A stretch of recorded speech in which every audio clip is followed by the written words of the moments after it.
I want to correct something because I know there's a belief that people are saying that we don't need to hear God's voice because we have the Bible. That's not true at all. The Bible teaches everything. We love Scripture. But there's so much more available for Christians than just reading your Bible.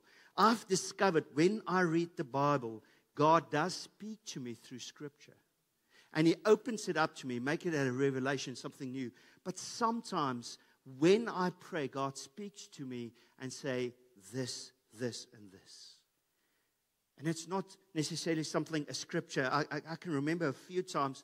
Can I tell you one story? The one day I was just a new Christian, and I was driving. I was a teenager. And what does teenagers do when they drive? They speed. Oh, just in South Africa. It's not here. Okay, sorry. In South Africa, we speed, okay? And I was on a 100-kilometer-an-hour highway, and I was going at 160 kilometers an hour, pulling a trailer filled with stuff. I was just flying. I want to get, into town. I was living on an acreage. And all of a sudden, I just felt something in me saying, stop. Just immediately, I felt stop. And I was like, why would I stop? And I kept on going. And then again, with an urgency, stop.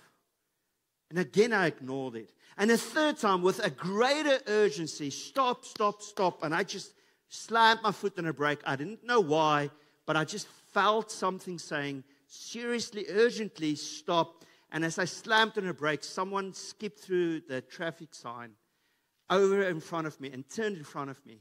Now, I had a trailer filled with stuff, so obviously it didn't just stop on the dime. But because I did it with that last unction, I had more than enough time to slow down and not cause an accident. So sometimes God speaks to us through Scripture, and sometimes He warns us, He guides us, He directs us. And the belief that God only speaks through the Bible in that sense is not an accurate belief.